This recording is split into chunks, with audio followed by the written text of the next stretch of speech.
The first scream doesn't echo. It gets swallowed by snow and stone, as if the mountain itself has decided to keep the secret. A security light flickers above the ruin of the sanatorium, one eye tired and yellow. Claw marks bite through iron. Breath you can hear before you see the shape. Deep, wet furnace heart moving closer, closer.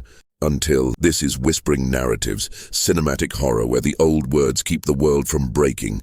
If you run with the pack, mark the wall and stay for the hunt. Every parasite thinks it owns the night. I hunt the ones who forget to fear it. They marked my territory with emptiness. I don't mean the usual. Deer gone silent, coyotes holding their tongues. The hush that comes when a full moon leans over a valley and the wise creatures make themselves small. This emptiness had a different flavor. It tasted like metal and old pennies. It tasted like cheating. Vampires skim. They lift a little here, a little there, like thieves who want to be invited back. But a coven pressed into these hills, and the hunger sharpened into industry. Trails dried to paper. Heartbeats disappeared. The night still moved, but it moved wrong, like a puppet hiding its strings. I followed the rot upstream, past the mill pond with the dead fish floating belly white, past the trailer where the dogs slept without stirring, like they'd been promised kinder dreams. Up to the bones of this sanatorium, throat lifted to the winter moon like a thing waiting to be forgiven. Forgiven. I don't use that word often. Not since I learned what forgiveness costs when you've got a second mouth inside your bones. The old maps call this a cure house. Fresh air, sunlight, a view. They built it for lungs collapsing under city soot. They forgot that isolation is its own disease, and the rich like to hide it in pretty places. Now the chimneys are cracked teeth, and the wards are open graves, and the only medicine they practice here is thirst. I smell them before I hear them, thin, eager, copper-sweet. There's a nursery scent to newborn vampires. The first hour after the bite, they smell like their mothers did when they bathed them. Milk and soap and something hopeful. The second hour, they smell like the street where they died. By the third, all that's left is the iron education of blood. I pad through the foyer on the soft edge of my feet. Not paws yet, not fully. The change lives close to the skin tonight, itching the seams of me. I keep it leash tight. There's a craft to hunting the dead. Too much noise and they scatter. Too little and they think you're prey. You have to speak the dialect of monsters. Just enough threat to keep the conversation honest. They've been farming. I see the tubing stacked like garden hoses. I see chairs with restraints taken from a psychiatrist's office and repurposed into communion pews. I see, on a tray by the window, surgical gloves turned inside out, each finger filled and knotted like pale balloons. Someone made a game of it. Someone laughed. The beast stirs. My nails lengthen and click once on concrete. The sound is small. The answer is not. A dozen heads lift in the dark. Some of them are children, not by years. They kept the pretty faces, the fresh mouths, but by the first days of their new math. New thirst is loud. New thirst loves attention. They don't know yet how to hide themselves from the earth. The older ones do. I can't smell those. I can only feel the temperature of the room change, the way a chapel chills when a door opens in winter. Wolf, something says, like a hinge grinding. The voice lifts from a column of shadow shaped like a man who has decided a man's shape is still useful. Leech, I say, and the word fogs in the dim, and I let my jaw loosen just a little so the syllable comes with a deeper consonant than a human throat should hold. He smiles with too many teeth for how little blood he's sharing with his gums. You've brought a storm inside. I brought weather. I tilt my head. You brought drought. Behind him the newborns shift their weight, the way foals test legs. One sniffs the air, delighted, like I've come bearing something sweet. The old one doesn't move. He doesn't need to. That's how you know an apex. Stillness that feels like gravity. Whatever you think you're protecting, he says, it's already ours, not yours, I tell him, and the leash slips a notch. Bone hums, cartilage sings, the bright wire of change tightens around my ribs. Borrowed.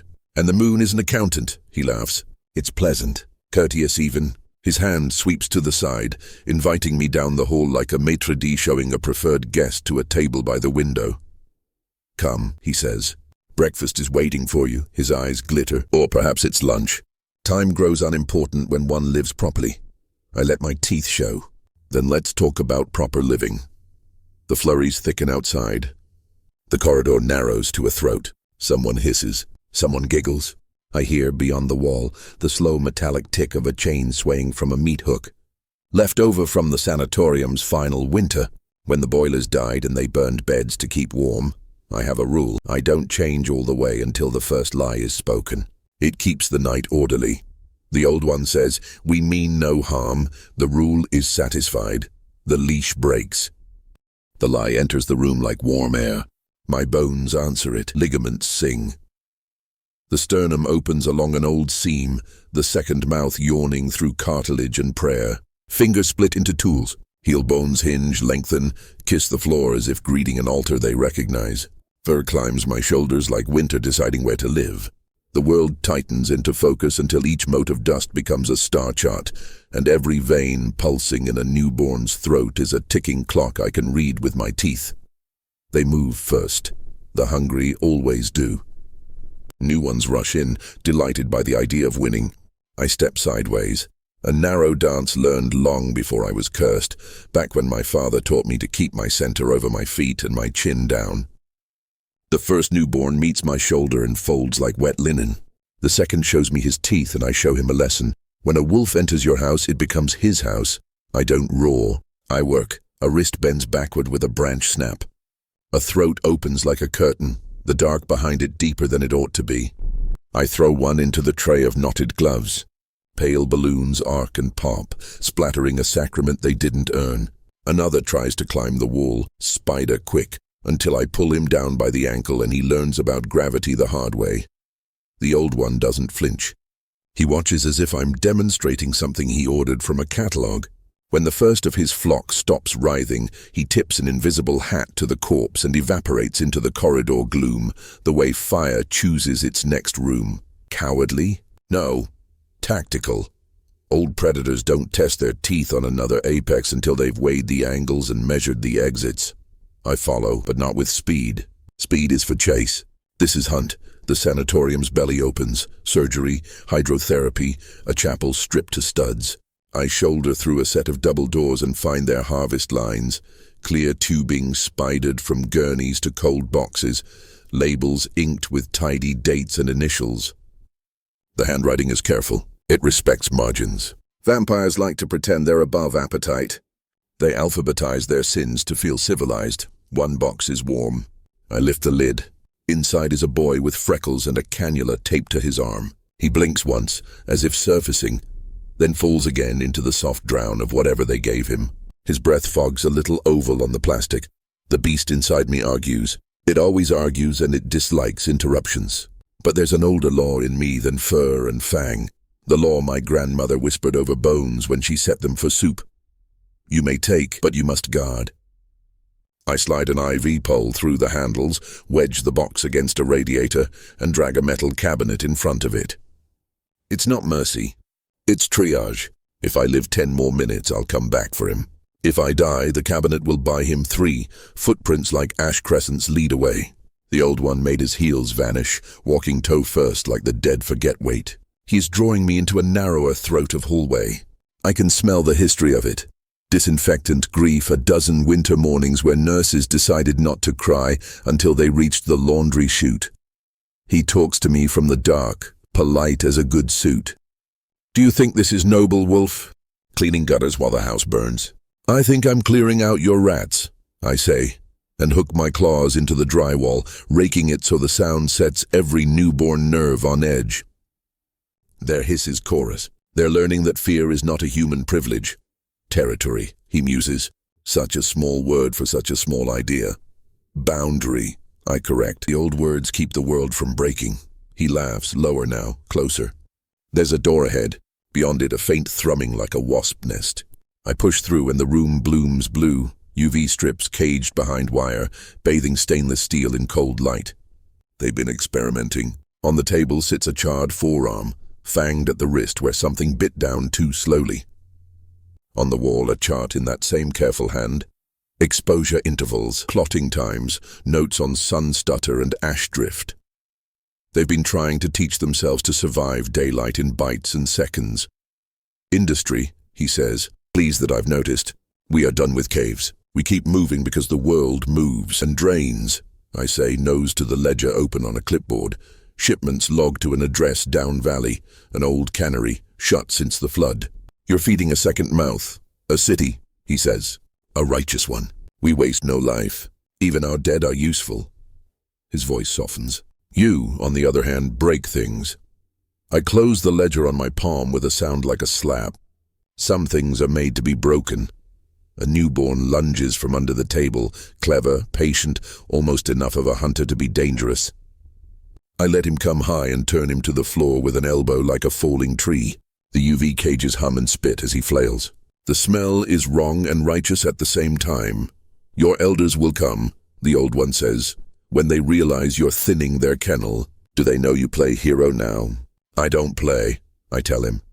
And that is when he moves for real. A sliver of black peeling from the corner, a rush of cold that steals sound. He's fast enough to make the lights look slow. I only half see the arm before it's on me, fingers like brass, nails stitching 4 neat lines across my ribs. Pain is a bell. I answer it gladly. The room contracts. No, I expand to fill it. Metal screams as I roll him into the table. His face comes into the light and I see the ruins there. Age scraped away until only appetite and a terrible patience remain. He doesn't bare his teeth like the young. He bares them like a court judgment. We crash through a tray. Instruments snow. He pivots with a dancer's knee and gives me his heel like a hinge. I take it, his ankle breaks. He doesn't bother to fall. He rearranges the idea of falling and lands like nothing changes. Weight drafted to the other leg. Old predators waste nothing, not even gravity. Better, he says. Now we're speaking. He gives away one truth in that moment. He wanted me here, among his stuttering sons and careful notes, because he's proud of the room. Pride is a handle. I take hold. You made a lab to teach cowardice endurance, I say. You forgot the first rule. His head tilts without asking permission from his neck. And what's that, Wolf? Put your back to a wall. I hit him hard enough to drive him into the caged lights. They explode like winter constellations. Blue drenches him. Smoke lifts. He screams finally, thin, furious, personal. He becomes mist and I rake it, feel nothing, then feel his shadow knit near the ceiling seam. A bat's instinct hiding in a man's pretense. He's gone through the vent by the time I vault. But he leaves me a promise, a smear of burned scent and a paper cut blooming along my shoulder where a sliver of shattered cage kisses me as I pass. The ledger is still in my hand. The address is still ink. Down valley, the cannery waits with its conveyors and drains and the humming heart of their clever wrongness. I glance once toward the warm box in the other room. It still fogs. Good. I mark the wall with 3 claws angled downward, a sign from the old country. Hunt in progress. Prey arrogant. If any of mine comes behind me, they'll read it in the bones. Whisper crawl, thin under the breath, the kind that tingles the back of the neck. If you've made it this far, leave your mark. The pack is watching. I step into the stairwell. The snow outside has thickened into a quiet that makes men lie about what they saw. I take the steps 2 at a time, down, down, down into the kind of night that keeps score. The valley opens like a mouth, and I go feed it the right thing. The cannery waits where the valley bottoms out, brick-shouldered against the river like a boxer who's learned to take the body shots. Floodlines stripe its walls in brown memories.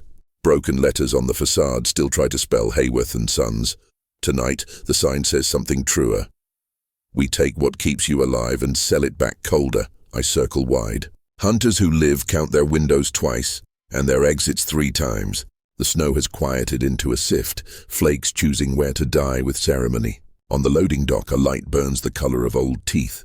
The big doors are chained, but the man door is not. Vampires padlock for the living. For everything else, they trust arrogance. Inside, conveyor belts like black rivers, stainless tables, plastic curtains that whisper when you move them, as if gossip is a kind of hygiene. The air smells like chlorine and pennies and a lemon cleanser that failed a moral test. The place hums. Not power, procedure. Vampires replicate themselves with ritual. When they want industry, they steal ours. The ledger's address leads me to a mezzanine office with windows overlooking the floor. From there I see the lines, not fish, not fruit, people not dead, styled to look dead. 5 to a pallet, eyes drug wet, chests rising shallow under blankets as clear tubes lift color from them into bags swinging like strange fruit. Thralls in rubber aprons tend them with the reverence of ushers. Above, a catwalk holds the supervisors, thin silhouettes with umbrellas of shadow around their heads, as if light itself were a drizzle. They've built a city's thirst into a schedule. Each bag is labeled with initials and a date and a destination. Some go to the sanatorium. Most go into insulated crates marked for courier. One bin is stamped with a crest I haven't seen since the old country, a wolf's head crowned and crossed by a key and a thorn. Not ours, a vampire house sigil. Old. The kind that writes treaties in other people's blood. I let the beast roll under my skin, and then I tell it no. Not yet. There's a grammar to war. First you learn your enemy's verbs. On the office wall, a map of the valley. Red pins on farmhouses and clinics and one church with a soup kitchen. Blue pins at crossroads and culverts, places where the earth forgets the names men gave it. A string web links them to the cannery like veins to a heart. In the corner, taped carefully, is a photocopy from a municipal file. City Council agenda, proposed night services ordinance, public lighting reductions, curfew recommendations. Someone with a ring on his finger and a seal on his desk laid the table for this feast. I thumb a switch on the intercom mounted to the glass. The floor speakers cough awake. I don't speak. I breathe. The sound rolls down like weather. Heads lift. Newborns flutter in their crates, nostrils flaring at the rumor of a larger predator. The supervisors don't turn. Old ones learn not to answer every bell. Wolf, a speaker above the catwalk, says. Not the same voice from the sanatorium. This one's silk that wants to be wire. I was told you were proud of your manners. I am, I say, and the intercom turns my voice into a room. That's why I'm introducing myself. A thin man in a charcoal suit steps into a slice of light. Charcoal is generous. Nothing would be politer. His lapel wear the crest from the crate, the crowned head, the key, the thorn. He rests both hands on the railing like a pastor eager to forgive. House Thorn-Key, he says, almost shyly. If we must use the old names keep the world from breaking, I reply, and his mouth folds into the kind of smile people polish for photographs they intend history to cherish. Then use mine, he says. Call me Asher. The name hangs like incense. It wants to soften the room. It doesn't. You made a blood mill, I say. Your elders always loved a grist. A city must be fed, Asher says. Would you rather we let the animals do it? The bankers, the police? They're messier. We are. Precise. He isn't lying. That's what bothers me. Vampires rarely do when they think there's a deal to be made. Lies are for the frightened. Power prefers euphemism. You built it on crossroads, I say, nodding at the map. Old places, where promises stick. His eyes brighten a fraction. Ah, the folklore in the fur. You know the old geometry. I know the ledger to your door, I say. And the child you left cooling upstairs. A kindness, he says. We will not kill him quickly. We never do, the beast presses. Now, it says, now. And every tendon in me tightens like bowstring. But there's something else here, something that doesn't smell like blood. I let my nose work the air. Ink, cedar oil, cold stone after rain. And underneath, thin as a thread, silver, not in the room. Under it, the cannery's riverside has a cellar. Freezers were bolted down there a lifetime ago. Now the bolts hold newer boxes. I slip from the office and down a stairwell where emergency paint peels in placards of green. The beast helps me make no sound at all. Even the wind from the river forgets to draft under the door. The metal is cold enough to stick, but the handle moves. The latch does not. Someone welded it from the outside. I put one claw into the seam and tap. The room answers with a choir of small clinks like spoons in teacups. Silver on silver, not for me, I whisper. For the ones you're afraid of. House Thorn-Key is old enough to remember when wolves wore skin and argued in Latin. Old enough to know we are not the only beasts with an opinion. They've lined the cellar with silver for the others, for us in our fullness. Insurance against us understanding too much too quickly. I step back up into the glow and catch a whisper from the catwalk. Not Asher, another supervisor with a voice like a lit match guttering in a bottle. We should light them now. Light the cellar and purge the stock. Asher makes a soft sound men use to hush dogs. Not yet. The thralls don't look up at their masters. They are busy reading gauges and murmuring numbers to each other like prayers. Their souls are folded small to fit inside their shifts. Some of them will go home at dawn to wives who will call them good men for bringing bread. Some won't go home at all. Vampires are generous employers until they aren't. I could break the chain on the loading doors and send the drugged and the doomed into the snow. I could pull the intercom and call the night to come, watch what it already knows. But there are schedules to smash and structure to starve. You don't win a war by cracking skulls at random. You win by pulling the right nails at the right time so the roof decides to fall for you. On a drafting table near the office window, manifests, couriers, routes. One stands out. Tonight, midnight, a truck to the old rail spur, then on to the city tunnels.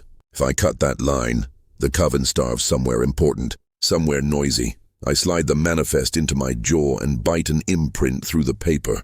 My signature where a pen would be disrespectful.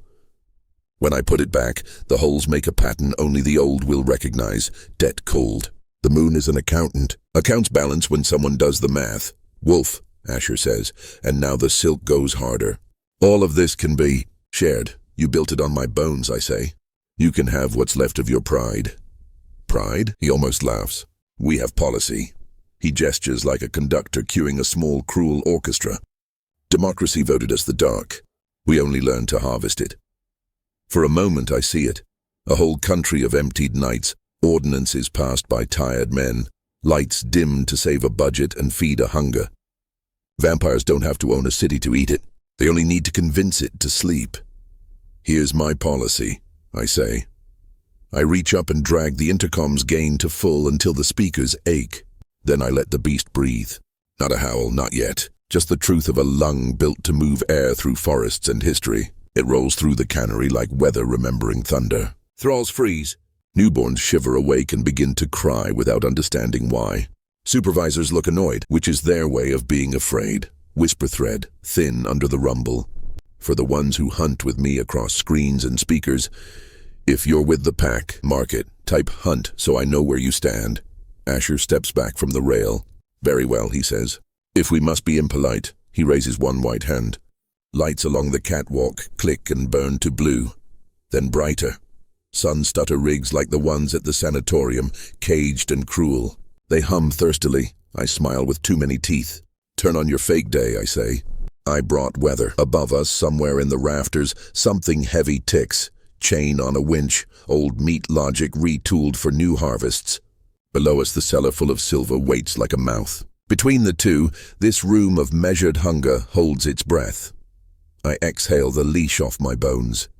It's time to show their policy what a boundary does when it's disrespected. Blue sun stutter boils the air. The humming rigs glare down like a fake morality, bright enough to bleach truth but not strong enough to cook it. The beast in me takes the measure and grins through my ribs. I don't run at light. I run at plumbing. One leap takes me from the office stairs to the catwalk post. The second takes me into the scaffolding where the sprinkler main threads the ceiling like a red vein. Thralls shout. The first supervisor blurs toward me, mouth open in a sermon of teeth. I answer with the wrench that lives in my bones, shoulder, twist, hinge. He rebounds off the cage of a UV rig and learns what counterfeit daylight does to old vanity. His cheek smokes like an offended altar. I sink claws into the red pipe and pull. It screams, then gives, iron forgotten, gasket remembered, pressure liberated. Sprinklers cough, then surge. Rain comes down inside the cannery. Not mercy weather.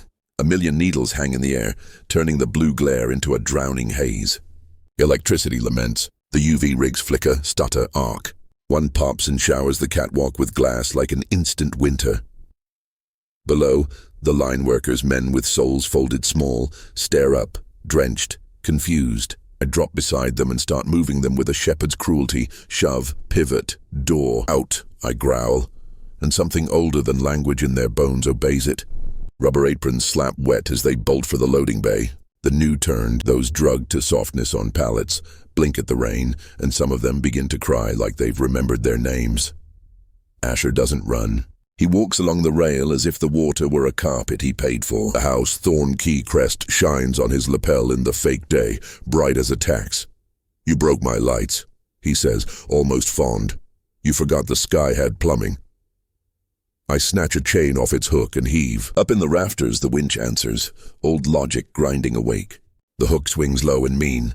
2 supervisors misjudge weight and learn that gravity is a partisan. Asher moves at last. Not blur edit. He is where he decides to be, and then he is somewhere more inconvenient for me. His hand cleaves the space between us and lines reopen along my ribs that were closing nicely. Pain rings the bell again. I sing harmony we trade. He uses centuries like leverage. I use floor plans and the way men once pushed fish across these tables. I feint left, give him my paw like a lie, then take the ankle of the supervisor behind him and throw that body into his. He passes through what he can, but not all. Mist has weight when it wants to. He folds, reforms, snarls without losing the sermon. You hunt to guard, he says, parrying a hook with the back of a hand that remembers duels. We harvest to order. We are the same religion with different choirs. I drive him into another UV cage and hold him there until his shoulders smoke and the polite part of his voice blows away. You're a ledger with fangs, I say. I'm a boundary with teeth, whisper crawl, thin under the fight for the ones in the room with me across the wire. If you're still running with me, type hunt again. Let's make the night loud. The catwalk above us groans. A sunstutter rig snaps its chain and drops like a cathedral lamp. I yank a thrall clear with one hand. The machine hits and bursts into wet daylight that dies sputtering against all that rain. For a heartbeat, the room is pure white. When it fades, 2 supervisors are ash outlines on steel, like crime scene chalk in reverse. Asher studies the empty space where his men were as if he's appraising sculpture. Excess, he says, genuinely wounded by aesthetics. We built this so fewer had to die on the street. That sentence has eaten a lot of countries, I tell him, and shove him backward into the conveyor starter. His body doesn't register the metal. It registers the intention. He hisses and vanishes sideways into a smear that tries to be shadow and fails in the rain. Enough of the sermon. I go to work on the room. The conveyor belts kick alive under my hand. Pallets creak forward, dragging IVs and hope. I pull the emergency stop on the UV bank nearest the loading bay and leave the others on. The wet air bends their light and they burn the path I don't want, corral the path I do. Thralls pour through the margin I keep open like cattle spared. Newborns scramble and snarl and show me their brand new strength. I answer with old grammar, elbow, hip, floor. I break what must be broken and only that. On the mezzanine, Asher reappears, hand on the intercom. Silver, he says mildly, and the word falls like a judge's gavel. The cellar door clanks, a mechanism engages under my feet, impatient gears gnashing their old teeth. Air pulls downward, the hiss of a purge system waking. They're about to flood the underroom with silver vapor, or dust, or wire, something designed to turn anything with my bloodline into a lesson. I vault the railing, catch the chain again, and drag. The winch howls. A meat hook tears from a beam with a sound like a rib breaking. It takes a sunstutter cage with it, and hurls the wreckage through the mezzanine glass, into Asher's shadow. The intercom coughs out static, and a clipped syllable of surprise that tastes like victory. Smash the purge. I bark at the remaining thralls, pointing to the big red lever on the wall they've trained themselves never to touch. One stares at the lever as if it were his father's belt. Then he reaches, trembling, and throws it down. The floor exhalation dies. The cannery chooses lungs over poison. Somewhere below, a bank of valves sulks shut. Asher does not rage. He laughs soft as a metronome. Teach them rebellion, he says. They always liked you wolves for that. He steps into a box of his own making, a lift cage I mistook for a pallet elevator. It drops smooth as a confession and clanks into the cellar. Of course he goes where I cannot follow without searing my skin to etiquette. He has a point to make among the silver, a move that requires a different geometry. I put my nose to the cellar seam and taste the air coming up. Silver, yes, heavy, coin thick. But something else rides it, a colder oldness, river stone, chalk, the chalk of a circle. They've painted the floor with a geometry that makes promises stick. A crossroad inside a room, clever, ugly, effective. You want ritual, I tell the door. You'll get weather. I take the stairs 2 at a time and hit the riverside bay. Outside, the floodgate the cannery used to vomit meltwater into the current sits chained in a sulk of rust. I wrap chain once, twice around my forearm till links bite like a rosary for violent prayers, and pull. The gate lifts a handspan, then a handspan more, then all at once like a stubborn truth admitted under oath. River water slams into the culvert and roars under the floor. The cannery shudders. Somewhere below, chalk lines meet running water, a rule older than houses or hunger. Circles break when rivers argue. Stand. I call down the stairwell to whatever's listening. You're not bound now. There's a sound from the cellar that isn't human. The noise of policy discovering it can't swim. Asher comes back up the lift in a hurry that still looks elegant. His suit is wet to the hip, and if he's furious, he has the manners to hide it. He steps out dripping and gives me a grin that would sell a nation legislation. Very theatrical, he says. Traditional, I answer. The old ways keep the world from breaking. He moves. I meet him. We collide like two arguments with the same audience. He gives me a philosopher's hand to the throat. I give him a butcher's knee to the sternum. He goes thin and tries to skitter into the lightless seam between two machines. I put my arm there first and make him remember he owns a body today. He bites. I let him. He tastes my blood, winces at the cold iron in it. Grandmother's remedies live long in marrow. We go through a stainless table and arrive on the floor wrapped in chain like an accusation. He tries for mist again. I knot the chain. Old sailor's work, learned from a man who taught me that rope is how you make the sea behave. Asher solidifies with a curse from a century that smelled like coal. You can't hold me, he says, smiling through a wince. I'm policy. I'm winter, I say, and drag him across the wet floor toward the loading door where real night waits with its clean teeth bared. We hit the door like a verdict. Winter inhales us whole. Asher slides out of the chain the way a lie slips from a politician's mouth, clean, practiced, offended by friction. He lands in the snow like he ordered it. I land like the hillside owes me rent. The river roars its approval through the culvert, happy to be part of the story again. The loading bay thralls scatter into the dark in a panic as honest as prayer. Some will survive the night, some will not. But they run toward their names now, and that is the better arithmetic. Behind us, the cannery sulks and steams, a wet cathedral with its organs unplugged. Asher straightens his tie. It's an old reflex, manners as armor. You've delayed a route, he says, more accountant than monster. You don't understand scale. I understand appetite, pretending to be policy, I say, and take the snow with a sideways step that puts wind at my back and river to my left. Never let water become your blind side. The beast balances with me, pleased by the geometry. From the road beyond the rail spur, engines, not police. Permission. A convoy's worth of quiet vans rides the night without sirens. Their headlights are dimmed to the legal minimum, because legality is the perfume policy wears to bed. House Thorn-Key is sending more supervisors, more masks, more bright little suns for under the rafters. Call them off, I say. Why? Asher smiles in the thin way walls do. You like to hunt. He does what old predators always do when they're forced to run the numbers honestly. He buys time. Asher's shape goes wash-thin. The snow's breath runs through him, and for 3 steps he's a smudge asking to be forgiven. He reforms on the spur itself, one hand on the rusted lever that once threw switches for trains full of peaches and steel. The vans bloom around us like mushrooms. Doors sigh open. Men in utility jackets step out with boxes that hum from inside, sun-stutter rigs, portable and hungry. A few carry rifles with the long, ugly appetite silver teachers. They wear ear protection like dignity. I move before the circle closes. Not through it, under it. The spur's old timbers have left the ground a lattice of regrets and rabbit holes. I drop to a knee, shoulder through dead weeds, and vanish beneath the rails into the thick dark where snow can't tattletale. The first man closest to me hears rustle, glances down, sees nothing, remembers a childhood fear, laughs at himself, then discovers gravity has opinions when a wolf drags his ankle into a lesson. The circle stutters.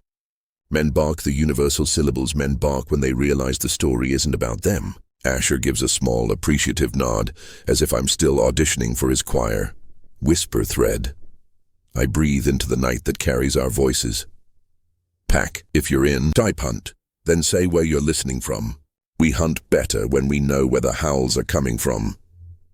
The vans have a fuel logic. A manifold, a loop, a cheap plastic coupler chosen by a buyer who never imagined an apex would read the purchase order. I rise by a tire, cut the loop, and the vans cough a little gasoline prayer into the snow. The electric boxes on the men's shoulders crackle, dream of light, then remember rain and decide against it. Asher flips the spur lever. The old arm shudders along its arc with a complaint the valley has heard before. From the roundhouse in the trees, a maintenance engine coughs awake. House Thorn-Key bought the old railway and kept one toy clean for midnight errands. Its headlamp licks the snow like a tongue scale, Asher says again, and now the word wears a crown. We move cities. You move boys in boxes. I stand on the track with the river arguing under my left foot and the engine coming bright as a bad idea. Bring your city, I say. I brought weather. The engine commits. I meet it running. The trick with large things is never to disagree with their mass. Agree with it, add one idea to its idea. I hit the coupler, not the nose, and flip the latch with a twist that lives in my shoulder from 1,000 doors open soft and hard. The engine skips its connection like a heartbeat that decides not to, loses its train that wasn't there, and slides through the switch Asher just threw, onto the dead length of track that ends in the river's long, cold sentence. He realizes his math a second too late. Mist won't save you from a locomotive's consequence. Iron remembers promises. Asher becomes a smear and jumps and lands wrong, and the engine kisses his pride and pushes him down the hill into water that keeps receipts. He surfaces, composing himself even as the river chews the suit off him. Tawdry, he says, spitting winter. You can't drown me. No, I agree. But the city is watching. Every light that goes out tonight goes out for you. Behind us, the van's drivers finally decide their job description doesn't include this chapter, and they leave, tires hissing, headlights suddenly very legal. Men with boxes look at their controllers and discover the hierarchy is thin when it bleeds. I shoulder into them, a weather front with teeth. The riflemen panic and learn why silver is a promise that can come due in both directions. Their own ricochets write them small. I leave a handful alive. Messengers are useful, even when they don't know they carry messages. Asher drags himself out of the river with the furious dignity of a banker whose pen has been stolen in front of clients. He stands there, dripping policy into snow, and the thing behind his eyes finally shows itself. Hunger so old it forgot the word want and learned only must. We are inevitable, he says simply.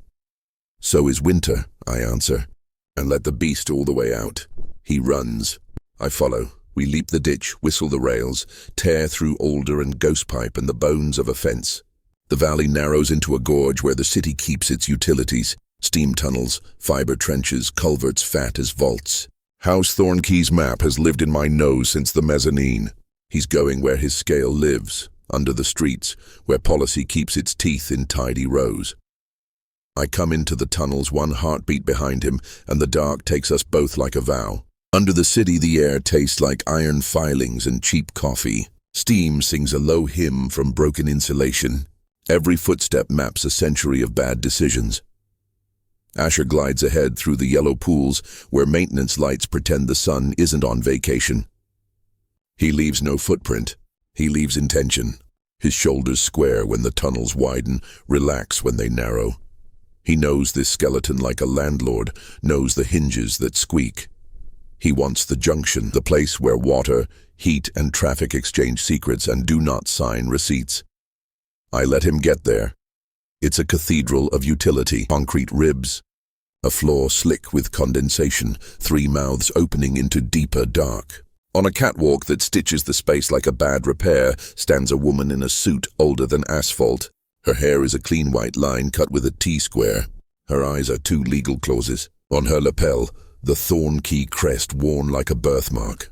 Asher, she says, and no sound here argues with her. You look wet.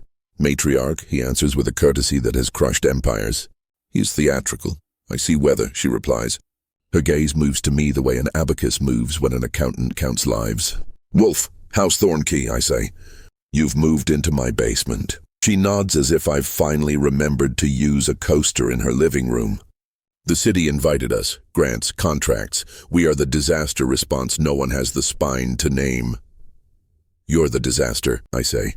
She gives the shrug of a woman who has read the minutes and always wins the vote. The question is arrangement. You keep your forests. We keep your lights on. We print policy that excuses appetite. Her men, not men, take positions along the catwalk. They carry not rifles but spools of cable that glitter with a wrong brightness. Silver wire braided and blessed by accountants. They begin to cast a net. Asher smiles the way roads do when they know where you're going. We tried to teach you scale. I move left. The net falls right. I move right. The net falls left. They don't aim at me. They aim at the path between me and the river that runs behind the far mouth. They mean to frame me, not catch me. A boundary for a boundary. Fine. I stop being animal for a breath and become math. The world telescopes to angles and distances and the way sound collects under concrete. The floor is a dish. Above us, a steam pipe carries the city's heat like a sullen artery. Its coupler is a cheap replacement with a hairline crack and a strip of tape someone wrote, "Fix," on 2 months ago. This is why I hunt infrastructure. Predator to predator. You show me your pride, I'll show you your gaskets. Whisper, crawl. I let out under my breath, not for them, for you across the wire. Fear junkies, breathe. Law hunters clock the symbols. Transformation addicts, listen to the bones. If you're still with me, type hunt. I roar, not at them, at the pipe. The steam line answers with a bang like a judge's gavel finally losing patience. The coupler pops. White heat avalanches into the junction, erasing sight, disagreeing hard with silver. The braided net sags, sings, shrieks, and goes slack as hot damp dresses every surface in the city's sweat. Asher blurs toward me in the fog. He's learned the room, and he wants me here, away from the river where a different judge keeps better books. He comes with hands like verdicts and a mouthful of legislation. I meet him with flaw and edge, and the way butcher tables teach you about talk. He stabs silver. The blade whispers like a snake that went to finishing school. It kisses my shoulder, and the kiss is honest. The beast falters, the world narrows to a point, and the old prayer clatters in my head. Iron, salt, running water, until the tunnel remembers it has rivers for veins. I give ground, not surrender, invite, he crowds. He writes me backward with sharp penmanship, confident that policy ends every paragraph with a period. My heel finds the channel I wanted, the maintenance trench the city cut to carry meltwater down, down, down to the river's patient ledger. Scale, he says again, close enough to taste my breath. You cannot weather a century. Watch me draft it, I say, and let myself fall. It's not far. It's enough. The trench is a throat, and I am a swallowed lesson. Water slaps my back cold and awake. Asher drops after with a hiss like punctuation. He means to finish the sentence in the dark where silver and teeth can agree. The trench races us toward the river mouth. It is a throat that doesn't love either of us and will spit whichever tastes wrong. We tumble within its complaints, colliding with iron ladders, breaking old warning signs, smearing the walls with policy and weather, and the idea that boundary is a sacred word. At the grate, the tunnel throat opens to real night. Snow hisses sideways. The river throws a shoulder against the grid, like a friend at a bar, asking a drunk to go home. Asher tries to mist. Water doesn't sign the consent form. He stays body and hates it. I give him the simplest gift. I hold him under wrong water in right quantities. Not to drown him, he wasn't wrong, but to make him choose between solid and sermon. He chooses solid, and that finally is honest. He slashes. Silver explains itself through my flank. Pain lights every window in the house. I see grandmother's hands knotting a string above a basin, whispering to iron the way women whisper to children to get them to sleep. You may take, but you must guard. My paw finds the grate's bolt. My shoulder argues with it. The bolt gives. The grate swings like a door in a storm. The river enters with scale. It eats our argument whole. Asher goes end over end, grace and suit and policy stripped to appetite. The matriarch's silhouette appears on the catwalk, small now, a postage stamp of fury. She will refile. She will redraw. But tonight the ledger gets a red line. I climb the ladder with a side that sings pain. The beast hums harmony. We are in agreement, which is rare and worthy of a nod. Above ground, the city is a bowl of extinguished candles. Somewhere a transformer blew when the cannery drowned its fake day. Somewhere a substation sneezed and decided to take a nap. Darkness doesn't belong to vampires alone.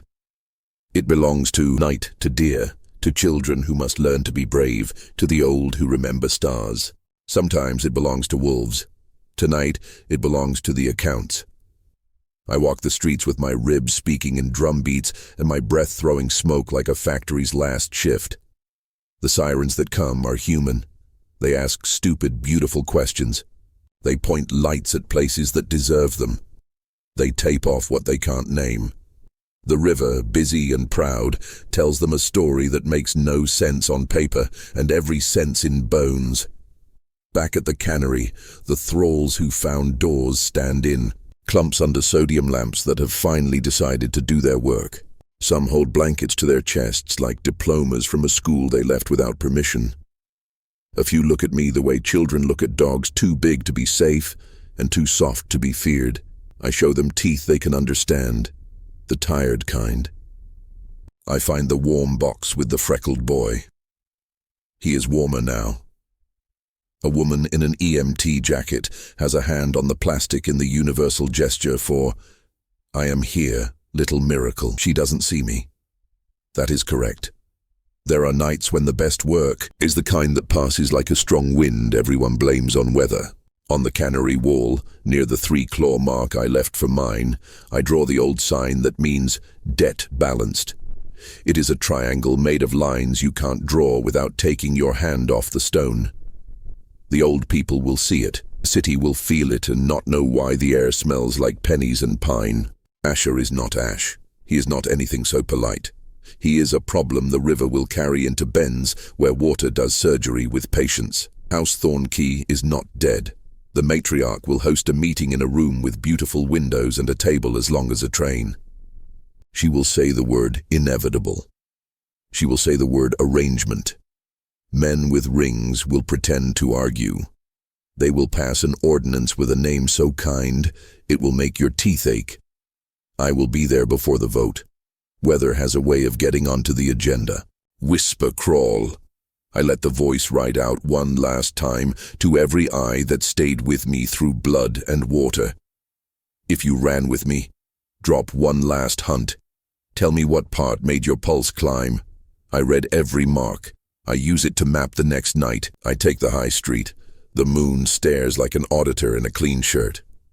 She is not sentimental. She is not cruel. She is exact. She adds the quiet to the noise and reduces fractions until a simple truth remains. Every boundary you guard teaches you the shape of yourself. At the hill's crown, where the sanatorium's single tired light blinked itself into a confession, I listen. The valley breathes better already. It will cough for a few days.